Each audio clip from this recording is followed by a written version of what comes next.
Kita pada malam hari ini yakni Al-Mukarram Kiai Umar Abdullah selaku Ketua MUI Kecamatan Tambilang. Semoga beliau beserta dengan seluruh keluarga besar ditambahkan sehat dan panjang umur. Dan juga Al-Mukarram Kiai Haji Suherman Haromain, Kiai Abbas Suryadi SPDI, dan juga Pak Lurah kita Bapak Lurah Maryadi. Sama, semoga semuanya ditambahkan sehat dan panjang umur. Apapun yang jadi harapannya, apapun yang jadi keinginannya, senantiasa semoga Allah berikan kelancaran dan kesuksesan. Amin. Para imam-imam manaqib hadir juga malam hari ini, Al-Mukarram Ustaz Riman Al-Galiyani, Ustaz Ulhadzdian SHI, ya, dari Warung Ayu juga hadir, Haji Ustaz Zubair, alhamdulillah. Semoga sama, beliau juga sama ditambahkan sehat dan panjang umur. Wabil khusus sahibul majlis, saudara kita, keluarga kita, yakni Ustadz Burdi Al-Bukhari, dan juga segenap para panitia penyelenggara acara malam hari ini, RT Juing ya, dan juga yang lain-lain semua tanpa terkecuali, wabil khusus Pak Nando, dan juga jamaah-jamaah yang bantu-bantu semua di tempat ini. Percayalah, semua ada perhitungan di hadapan Allah. Betul apa enggak? Betul. Ada satu kalimat pendek, namun ini pasti benar, karena ini kalimat milik Allah. Apa katanya Allah? Intan surullah yansurkum wa yusabit aqdamakum.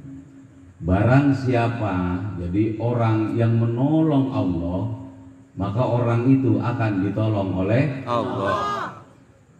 Lalu pertanyaannya, bagaimana sih nolong Allah? Allah itu kan maha segala-galanya. Allah itu maha bisa. Masa sih saya dan jamaah menolongin Allah? Bukankah kita yang harus ditolong oleh Allah karena kita adalah hamba yang tidak punya daya dan upaya? Lalu kenapa kalimat ini timbul di dalam Al-Quran? Katanya Allah, intan surullah yansurkum wa yusabbit aqdamakum. Barang siapa menolong Allah, maka dia akan ditolong oleh Allah dan akan dikokohkan kedudukannya. Kedudukan itu macam-macam ya, nggak harus jadi pejabat. Pedagang itu kedudukan, betul? Ketua apa namanya? Kalau suami disebutnya apa? Kepala rumah tangga juga kedudukan, pembisnis kedudukan, itu kedudukan, dan itu akan dikokohkan. Kalau ibu punya warung, berarti ibu akan dikokohkan di warungnya, diberikan kelancaran, diberikan keuntungan. Alhamdulillah. Betul apa enggak? Wa yusabbit aqdamakum, akan dikokohkan kedudukannya. Siapapun kamu akan dikokohkan, dibela, ditetapkan oleh Allah. Kalau ada orang-orang yang ingin menjahili kamu, itu nggak bisa. Kenapa? Karena memang sudah dikokohkan. Mau dijelek-jelekin nggak bisa, mau dijatuhkan nggak bisa, karena sudah Allah yang mengokohkan. Namun pertanyaannya adalah satu, bagaimana saya dan jamaah menolong Allah?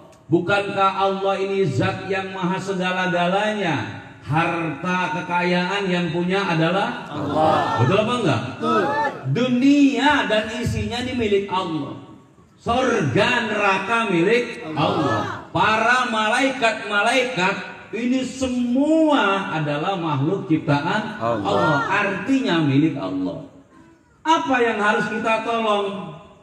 Hadir ke pengajian, memakmurkan agamanya Allah, saling bahu-membahu, saling tolong-menolong satu sama lain. Ini sama dengan menolong Allah. Betul?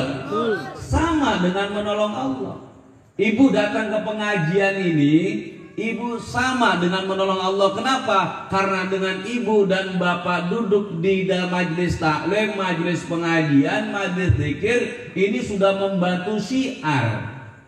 Membantu syiar agamanya Allah, membantu dakwah di dalam satu buah perjalanan hidupnya. Kalau dakwanya para kiai ini dengan suara dan dengan mikrofonnya, dakwanya jamaah adalah dakwah bilhal, dakwah lewat perbuatan.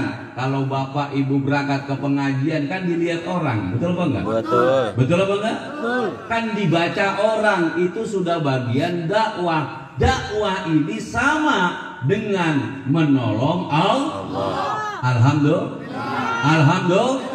Dan kalau kita menolong Allah, kita pasti ditolong oleh Allah. Allahumma amin. Apa yang jadi kesulitanmu, apa yang jadi urusanmu yang saat ini belum juga terselesaikan, percayalah akan ditolong oleh Allah. Betul? Jadi gitu, kalau menolong agamanya Allah itu sama dengan nolong Allah. Nolong tetangga sama dengan menolong Allah. Nolong orang yang butuh pertolongan sama dengan menolong Allah. Menolong orang yang kelaparan sama dengan menolong Allah. Jadi apapun yang namanya wujud pertolongan itu sama dengan menolong Allah. Alhamdulillah. Alhamdulillah. Jadi tidak pantas kalau diadakannya satu buah pengajian kita ini enggan buat berangkat. Kenapa? Karena kita ini butuh pertolongan dari Allah. Makanya kalau kita memang betul butuh pertolongan, kalau ada pengajian buru-buru datang, ada maulidan buru-buru datang, ada tahlilan buru-buru datang. Kenapa? Karena saya butuh pertolongan Allah, makanya saya tolong agamanya Allah. Kira-kira saya mau tanya, kalau duduk di pengajian tuh rugi apa untung? Hah? Untung apaan? Hah? Oh, makanan banyak. Tidak ada orang duduk di majelis taklim tuh rugi, nggak ada. Duduk di majelis zikir rugi tuh nggak ada. Duduk di majelis tahlil rugi tuh nggak ada. Duduk di majelis yasin rugi tuh nggak ada. Yang ada hanyalah untung. Tidak ada sedikit pun kerugian. Ibu bapak duduk di majelis ilmu, majelis zikir, itu sama dengan duduk di taman sorganya Allah. Allahumma amin. Ini siapa yang bilang? Rasulullah. Idza marartum bi riyadil jannah farta'u. Berkatalah Rasul kepada sahabat, apabila engkau melihat taman-taman surga, maka dudukilah. Sahabat tanya, ya Rasul, apa itu taman surga? Majelis zikir. Alhamdulillah. Jadi kalau bapak ibu pengen tahu surga, ya kayak begini di Kampung Baru. Nah ini kan tamannya, betul nggak gitu? Betul. Saya percaya karena ini Nabi yang bilang. Kalau yang bilang bukan Nabi mungkin kita ragu. Nabi yang bilang kalau kamu melihat taman-taman sorga maka dudukilah. Dan sahabat bertanya, apa sih taman sorga ya Rasul? Majelis zikir. Kalau orang sudah ke tamannya mudah-mudahan masuk ke dalamnya. Kalau sekarang masuk mau? Enggak mau kan? Padahal pengen masuk surga, tapi kalau disuruh sekarang mau apa enggak? Serius, mau apa enggak nih? Ibu bapak jujur jawab yang kompak, mau masuk surga apa enggak? Yang ngomong enggak mau berarti parah ini pikirannya ini. Semua orang pasti mau, tapi kalau disuruh sekarang kira-kira mau apa enggak? Nggak mau ya. Ini aneh, permintaan tapi kok nggak mau. Itu hal yang belum kita pikirkan sampai sekarang, belum ada jawabannya itu. Orang seapapun juga ya, sebrengsek apapun kalau ditanya mau masuk surga pasti mau. Tapi kalau sekarang juga pasti nolak. Kalau bisa mantar-entaran lah. Kenikmatan dunia, kenikmatan surga nih menang mana coba? Menang kenikmatan surga katanya. Nah kan kita belum ke sono, makanya ngomong katanya. Betul apa enggak gitu? Keindahan dunia dengan keindahan sorga, bagus keindahan sorga. Tapi kalau disuruh masuk sekarang, mau apa kagak? Kenapa? Nah, kalau ibu masuk sorga sekarang, utang ibu lunas. Beneran itu? Mau apa nggak nih? Bener nggak mau? Pegang ngomongannya yang mau sorga ya. Ibu, bapak sekarang, bapak mau pak masuk surga sekarang pak? Bener mau? Sekarang mati. Loh, masuk surga ya jalannya itu, mau jalan mana lagi? Betul nggak bu? Betul nggak pak? Ternyata kematian ini ditakutkan oleh semua orang. Hanya orang-orang yang punya cinta kepada Allah yang rindu dengan kematian. Orang-orang yang cinta kepada Allah itu rindu dengan kematian. Kenapa? Karena kematian adalah jalan menuju kepada kekasihnya. Lain dengan orang kayak saya dan jamaah yang cinta dengan dunia. Ditawarin mati masuk surga, dia orang mau. Betul nggak gitu? Maka kita sadar kita ini orang yang banyak salah, banyak yang dosa, hubud dunia.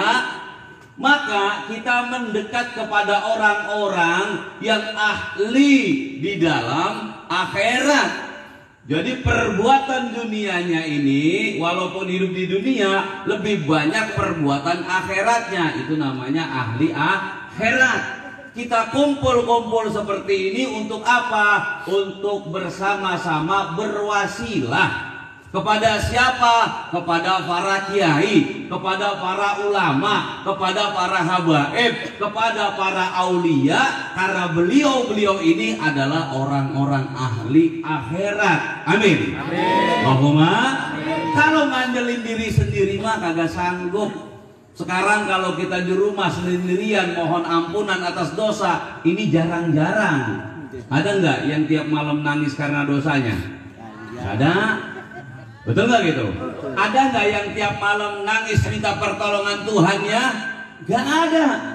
Walaupun hidupnya sulit, hutangnya banyak, masalah tidak kunjung selesai, tapi kita nggak bisa nangis tiap malam di hadapan Allah. Padahal Allah minta air mata kita. Kita kepengen hidup senang apa susah nih? Saya tanya. Pengen senang apa susah? Kalau memang pengen senang, ikutin orang-orang yang hidupnya senang. Itu jalannya, rumusnya jelas. Rasulullah orang yang senang dunia, senang akhirat. Amin.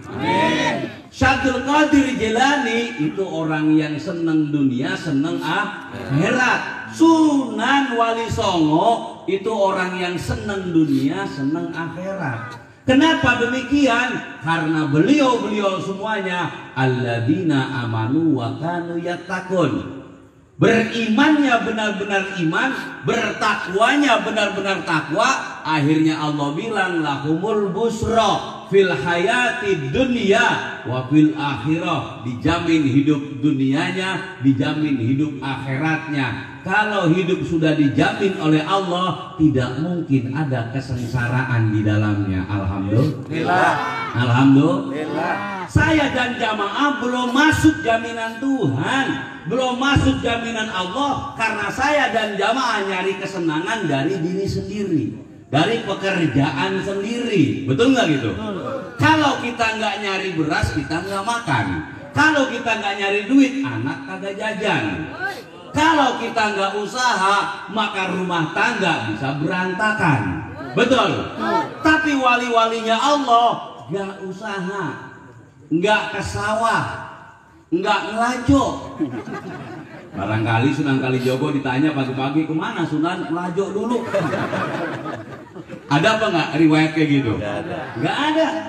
Tapi kenapa mereka semua hidupnya mapan? Karena lahumul busra fil hayati dunya wa fil akhirah. Hidupnya dijamin oleh Allah, baik hidup dunianya dan hidup akhiratnya. Saya dan jamaah kepingin hidup seperti itu apa tidak? Pengen apa enggak? Kalau pengen, ikutin orang-orang yang sudah di alam situ. Gimana cara ngikutinnya? Sunan Wali Songo senang dikir apa enggak? Senang ibadah apa enggak? Ikutin. Gampang sebenarnya. Kan kita udah minta ke Allah. Ihdinas siratal mustaqim. Siratal ladina an'amta alaihim. Berikan jalan yang lurus dan benar. Mana jalan yang lurus dan benar? Siratal ladina an'amta alaihim, jalan orang-orang yang terdahulu, yang sebelum saya dan Bapak Ibu nih, orang terdahulu nih, yang dapat nikmat kalimatnya dari Allah. Ikutin jalan-jalan orang terdahulu. Oh, saya mah nggak bisa membaca Al-Quran, seumpamanya ada yang seperti itu. Itu tidak lantas membatalkan kamu buat ikut lampahnya para wali. Nggak lantas membatalkan kamu untuk ikut lampahnya para ulama. Betul apa enggak gitu? Yang penting kalau kamu nggak bisa baca Quran, tingkah lakumu Quran, omonganmu Quran, perbuatanmu Quran. Apa sih tingkah laku Quran? Punya tata krama, punya sopan santun, bisa ngargain orang, itu tingkah laku Quran. Daripada bisa Quran kagak ngargain orang. Betul nggak? Itu namanya bisa Quran, tingkah lakunya bukan Quran. You know? Yes. Orang kampung baru ngomong Inggris. Betul nggak gitu? Ada orang nggak bisa baca Quran tapi tingkah lakunya Quran, langkahnya Quran. Siapa? Rasulullah, Nabiyil Ummiyil, gak bisa baca, gak bisa tulis, tapi tingkah lakunya Quran, ucapannya Quran, langkahnya Quran. Jadi kalau ada orang kampung baru gak bisa baca Quran, yang penting tingkah lakunya Quran, beres urusan. Tapi ini bagi yang tua-tua nih saya ngomong nih, yang muda mah belajar. Ntar lu begitu lagi, udah orang bisa gak apa-apa, mata lu bejat. Bukan begitu ya? Iya. Nah, ini buat adik-adik saya belajar biar bisa Quran dan mengamalkan isi Al-Quran. Kan lebih lengkap kayak begitu. Betul apa enggak? Betul apa betul? Jangan ini dijadikan ya modal. Nggak ngaji tong, Nabi juga nggak bisa baca tulis, seperti tingkah laku. Gimana tingkah laku lu Quran, bacanya juga nggak bisa. Kalau Nabi punya khusus langsung dari Allah. Jangan bandingin kita sama Nabi, jauh kemana-mana. Betul apa enggak? Betul. Nabi itu Nabiyil Ummiyil, saya juga Nabiyil Ummiyil, nggak apa-apa. Dia sama Nabi, lu siapa? Betul apa enggak? Beliau mah dibelah dadanya, dibersihin hatinya oleh malaikat. Lah kita kapan dibelahnya?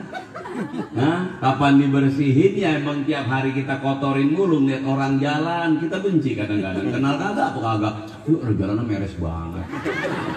Betul enggak gitu? Udah jalan apa bertanam tenek kayak cengcoran. Kan benci orang paling gampang, hadirin, sama senang sama orang. Betul nggak gitu? Orang bisa benci dengan orang tuh tanpa kenal orang itu gampang. Gampang banget. Kadang ngelihat dari tampilan udah Anda sampai kayak artis. Ngetegorar sepisan. Padahal yang ngatain pengen.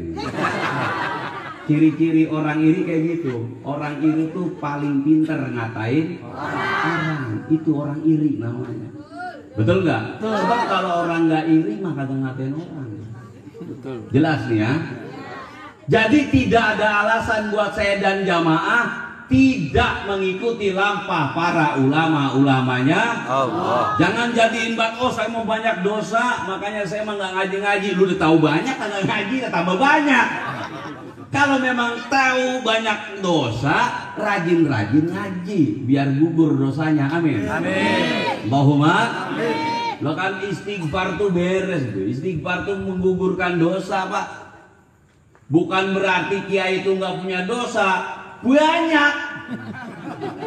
Lah siapa bilang nggak punya dosa? Bukan berarti ustadz nggak punya dosa. Ngabrak kalau orang saya bilang mah. Banyak. Makanya kiai sama ustadz rajin istighfar karena tahu banyak dosa. Betul nggak gitu?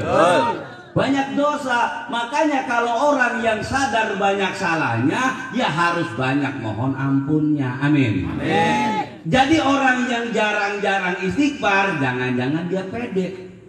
Pede orang punya dosa. Betul nggak gitu? Kalau kita mah sadar banyak salah, banyak hilaf, banyak dosa, banyak bohong, apalagi orang lanang sama orang wadon. Betul. Sama bohong kan langganan. Ya, Bapak yang punya istri pernah bohong nggak Pak? Sering ya. Bini Bapak juga sama Pak, sering juga. Lo sama-sama manusia kok. Ayo coba, betul apa enggak? Sama-sama manusia kok, makanya laki bini biar sama-sama rajin ngaji. Biar apa? Biar dapat keberkahan. Amin. Amin. Allahumma. Amin. Sekarang saya mau tanya nih, yang udah ikut ngaji manakib nih, yang ikut ngaji ke kampung pulau, ikut kemana-mana nih, ngerasa lebih tenang apa enggak? Ngerasa lebih tenang. Kenapa? Karena sadar. Sadar atas apa? Atas adanya Allah. Dulu kita sering pusing dalam hidup. Mau besok anak bayaran, pusing 2 hari sebelumnya. Besok angsuran motor, pusing seminggu sebelumnya. Betul nggak gitu? Waduh, minggu besok jatuh tanggal tempo lagi. Kalau nggak kebayar apa gimana ini? Udah dipikirin siang malam, akhirnya makannya kurang sama laki gedeg. Nah, iyalah namanya setoran seminggu lagi. Betul nggak gitu? Lihat muka laki udah kayak niat air. Tambah itu laki gegesoran baik. Betul nggak gitu? Kadang kita seperti itu. Sekarang kan enggak lagi. Kenapa? Karena sudah tahu ada Allah. Ada Allah. Ada Allah yang bisa mencukupi kapan saja, yang bisa memberikan kapan saja. Dulu kita sering pusing seperti itu.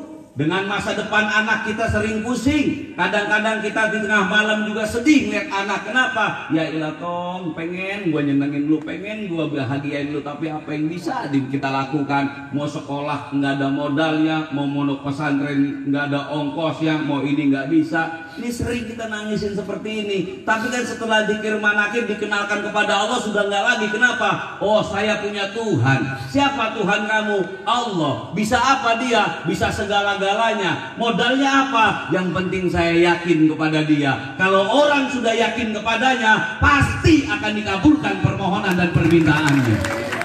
Yang penting yakin kepada Allah.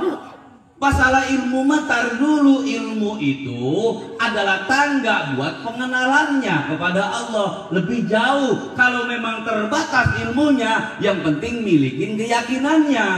Betul? Betul? Yang penting miliki keyakinannya. Orang belum tentu yang punya ilmu punya keyakinan, hadirin. Betul nggak gitu?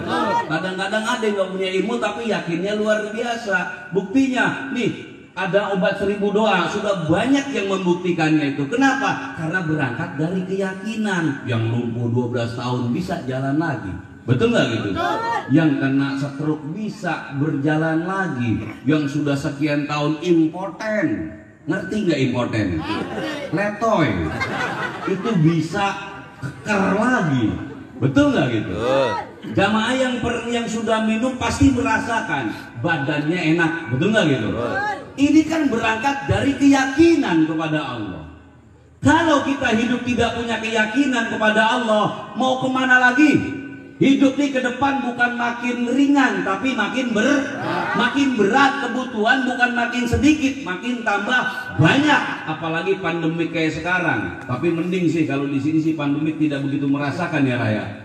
Kemarin juga tahlilan biasa. Betul nggak gitu? Kayak Daton juga masih biasa-biasa aja. Orang yang berani sama corona cuma orang kampung baru doang.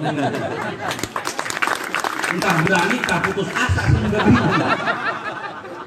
Kan ada dua ini, entah berani, entah putus asa. Apa dia bilang, emang udah susah begini sama corona, mati-mati dah. Orang putus asa. Tapi luar biasa. Alhamdulillah. Alhamdulillah. Ayo, kehidupan ke depan makin ringan apa makin berat? Kebutuhan ke depan makin sedikit apa makin tambah banyak? Kemana kita bersandar kalau bukan ke Allah? Ayo, kemana kita berlari kalau bukan kepada Allah? Kemana kita meminta kalau bukan kepada Allah? Umpama yang muda bilang, saya kebutuhan saya belum banyak. Saya mah cuma masih sekolah doang, kebutuhan saya baru sedikit. Saat ini loh kamu bisa bilang seperti itu. Tapi kalau kamu pikir keluar, berapa ribu siswa yang sama seperti kamu yang siap ingin mencari kerja di tempat kerja yang sama. Apalagi anak Kabupaten Bekasi, tujuannya cuma satu, kawasan 2100. Betul nggak gitu? Berapa juta anak siswa yang tujuannya sama? Ayo, yang terkenal perusahaannya Honda, Yamaha, apalagi? Epson, Panasonic, apalagi? Ada apa? Denso. Ayo coba apa lagi? Hah? Karwel mah nggak masuk kawasan. Kalimalang itu, enggak gitu. Kalimalang itu. Oh, istri jadi Karwel. Ya? Kamu sadar nggak? Yang menuju ke sana bukan cuma kamu. Hah? Betul nggak gitu? Betul. Yang kepingin ke sana nggak cuma kamu. Saat ini kamu belum merasakan karena kamu masih berada dalam pendidikan. Nanti saat di luar kamu akan bersaing dengan jutaan orang. Belum yang dari kampung-kampung berangkat merantau ke Bekasi. Ayo, yang dari Jawa datang, yang dari Sunda datang, yang dari Kalimantan datang, semua tujuannya ke situ. Kalau tidak engkau siapkan dari sekarang, bersandar ke Allah, meminta ke Allah, mau nyari pertolongan siapa nanti? Pertolongan makhluk, mau nyogok gitu. Paling kan gitu andalannya. Udah cari orang dalam dan nyogok. Iya, keluar uang mah keluar, kerjaan belum tentu dapat. Ada nggak yang nyogok tipu? Banyak kan? Padahal kamu punya Allah. Lebih percaya kepada para calo-calo. Kenapa kok demikian? Karena di saat belajar engkau tidak berpikir ke depan. Harusnya saya dan jamaah berpikir buat ke depan. Pak, Bapak sekarang masih cukup, usaha masih ada, tapi Bapak punya anak ke depannya. Kalau tidak disadarkan kepada Allah, apa yang akan menjamin masa depannya ke depan? Betul? Betul. Makanya dari sekarang, ayo mendekat ke Allah. Umpamanya pertanyaannya gini, saya mah nggak kenal Allah pakai. Nah ini kan repot nih. Betul nggak gitu? Saya mau kenal Allah, gimana saya mau mendekatnya? Ya udah, sholat mah sebisanya ge. Saya nggak mau orang bisa pisan. Nah, ini repot juga nih. Saya pernah ketemu orang itu disuruh sholat, Pak. Itu baca Fatihah aja nggak bisa tuh, ada Pak di dunia ini.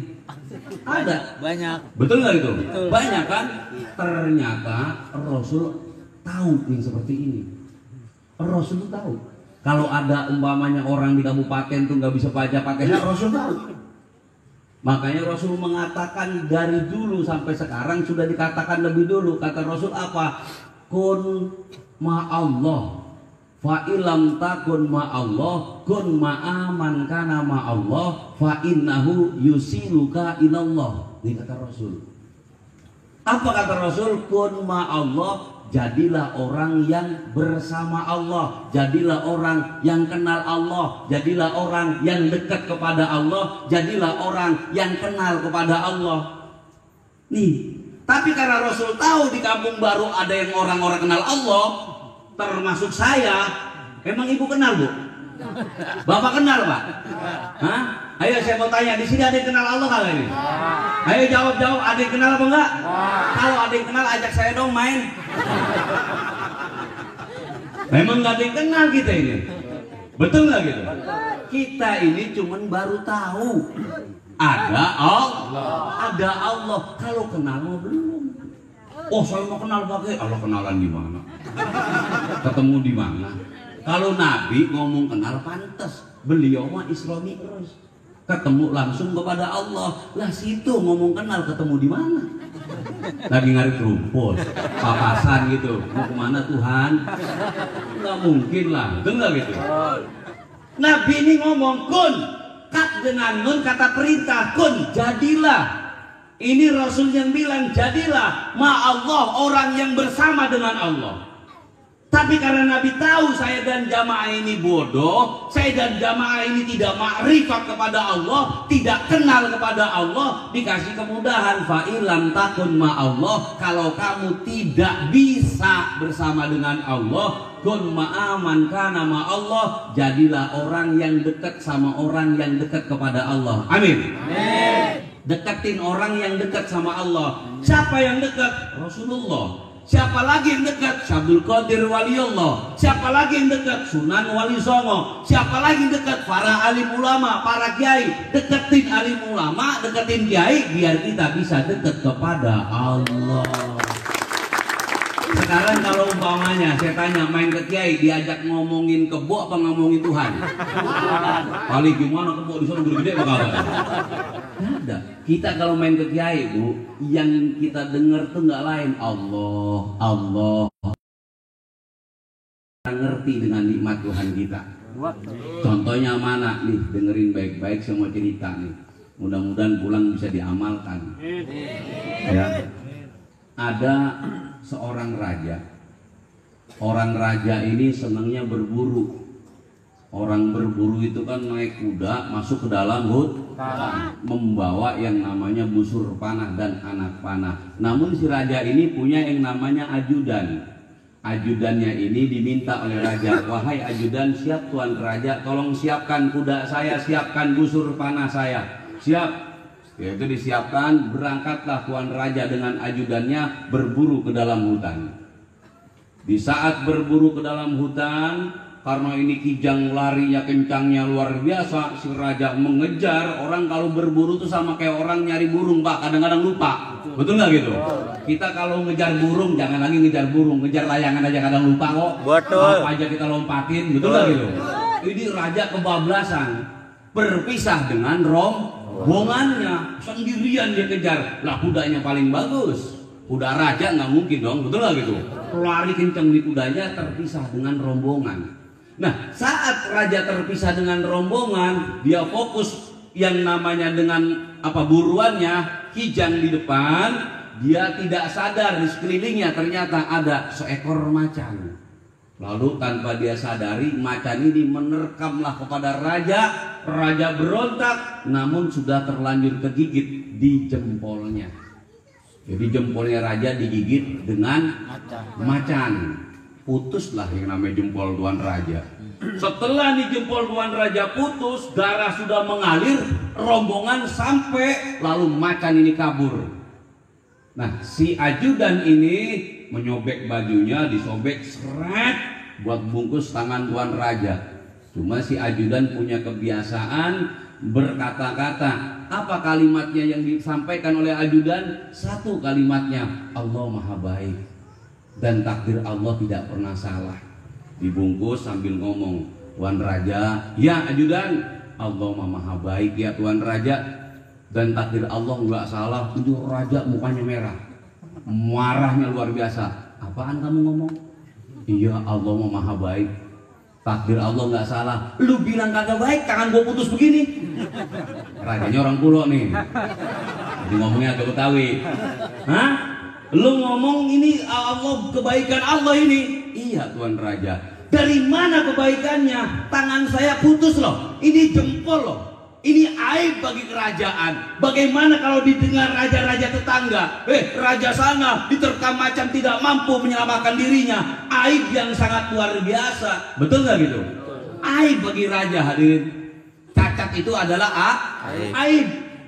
Saya malu nih nanti dengan raja-raja yang lainnya. Tambah di jempol pisan. Orang kalau jempolnya hilang, ini bisa berantem terus sama bini. Percaya apa enggak? Bininya masak dicobain, bang, cobain bang. Gimana bang rasanya? Enak. Jempolnya kagak. Betul nggak gitu? Kalau ngomong enak kan pakai jempol. Gimana itu? Bagus apa enggak? Bagus. Bisa berantem terus. Akhirnya yang namanya tuan raja ini emosi, diperintahkanlah prajurit, siap tuan raja, tangkap ini ajudan, gak beres nih ajudan, penjarakan saja. Dibawa ajudan, dimasukkan ke dalam sel di penjara, biar dia mikir, bisa ngomong hati-hati dengan raja. Tangan saya putus kok, dibilang kebaikan dari Allah. Mana baiknya? Gitu. Betul nggak gitu? Betul apa enggak? Betul. Nah, singkat cerita, si raja ini sembuh lukanya.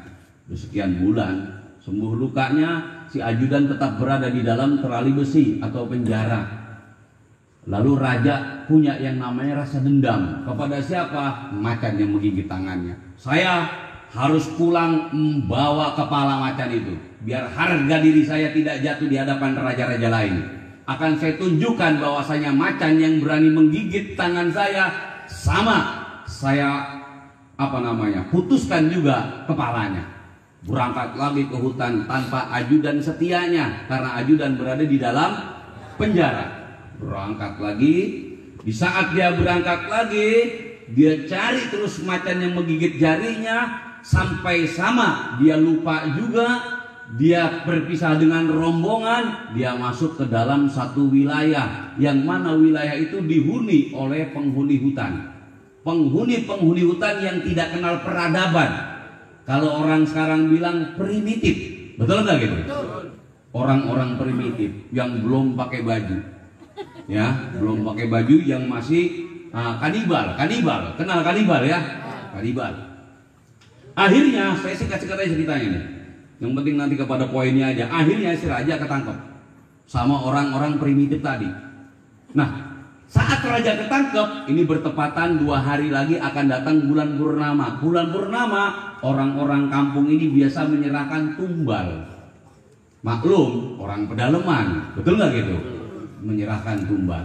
Nah, karena ada raja yang ketangkep, yang namanya raja kan ganteng, badannya bagus, kulitnya bersih, dihadapkan kepada kepala suku. Kepala suku, ya, saya mendapatkan tawanan dan ini cocok buat menjadi tumbal kita yang setiap tahun kita berikan kepada dewa-dewa kita. Penjarakan, nanti kita akan tumbalkan dia. Setelah 2 hari berlanjut, lalu raja yang siap ditumbalkan, sebelum dia dibunuh dan dagingnya dibagi-bagi kepada masyarakat untuk dimakan bersama-sama, ternyata kepala suku memeriksanya lebih dulu. Diperiksalah tuan raja itu, dari ujung rambut sampai ujung kaki, ternyata kepala suku menolak dia dijadikan tumbal. Kenapa alasannya? Karena yang namanya tumbal, persembahan untuk dewa, tidak boleh ada cacat di dalam tubuhnya. Karena raja nggak punya jempol, akhirnya raja tidak dijadikan tumbal, dibebaskan. Itu rahasia yang Allah berikan kepada dia. Betul? Betul? Lalu raja mikir sambil jalan, oh iya ya, ternyata benar ya Allah itu baik sama saya. Saking baiknya menyiapkan sebelum kejadian jauh hari sebelumnya, andaikan jempol saya utuh, mati saya jadi tumbal. Betul nggak gitu? Gara-gara jempol hilang, gagal jadi tumbal. Pulanglah tuan raja naik kuda sambil mikir, ternyata ajudan saya bener ini. Sampai ke kerajaan, langsung dia ke penjara menemukan ajudannya. Ditanya ajudannya, ajudan, ya tuan raja, bener omongan kamu. Omongan yang mana tuan raja? Allah baik kepada saya dan takdir Allah nggak salah kepada saya. Kok bisa raja mengatakan demikian? Iya ajudan, kalau tidak karena kebaikan Allah, sekarang saya pulang hanya tinggal nama. Kenapa? Karena saya akan siap dijadikan tumbal. Kalau sebulan sebelumnya macan tidak menggigit yang namanya jempol saya pasti sudah mati dimakan oleh orang-orang pedalaman. Karena jempol saya hilang, saya selamat bisa sampai ke depan kamu. Namun saya mau tanya kepadamu ajudan, mau tanya apa tuan raja? Allah kan baik ke saya, menyelamatkan saya untuk kejadian sebulan yang akan datang. Sebulan sebelumnya Allah berikan keselamatan kepada saya. Saya mau tanya buat kamu, di mana kebaikan Allah kepada kamu? Kamu ngomong bener ke saya penjarain. Tetap Allah mah baik tuan raja. Di mana kebaikannya? Ya di penjara ini. Bagaimana penjara baik? Tuan raja, kalau saya nggak di penjara, saya ikut berburu sama tuan raja. Tuan raja selamat, saya yang ditumbalin. Nah, betul nggak itu? Kan ajudannya. Itu cara Allah nyelamatin dia sebagai gantinya raja di dalam penjara. Jadi kalau ibu bapak sekarang lagi berada dalam kesulitan, itu kebaikan dari Allah. Dari Allah. Betul nggak gitu? Tapi saya susah Pak, hidup melarat, apa ini kebaikan? Iya. Karena Allah lebih tahu apa yang Allah siapkan. Alhamdulillah. Alhamdulillah. Jadi kalau hari ini kamu kaya raya, bisa jadi ya, seumpamanya kamu kaya raya, kamu punya kendaraan, lalu kamu ugal-ugalan, kamu mati tabrakan, bisa jadi. Makanya kagak dikasih mobil, jalan kaki terus setiap hari. Pilok jalan kaki tabrakan mati. Betul atau enggak? Itulah cara Allah menyelamatkan hambanya yang hambanya tidak pernah paham akan tujuan Tuhannya. Makanya dalam hidup ini supaya hidup kita enak ke depan, miliki satu prasangka baik kepada Allah. Betul lah gitu. Prasangka baik. Pokoknya gini aja Bu, ibu yang punya utang-utang nih ya, tapi orang kampung baru nggak ada yang punya utang ya.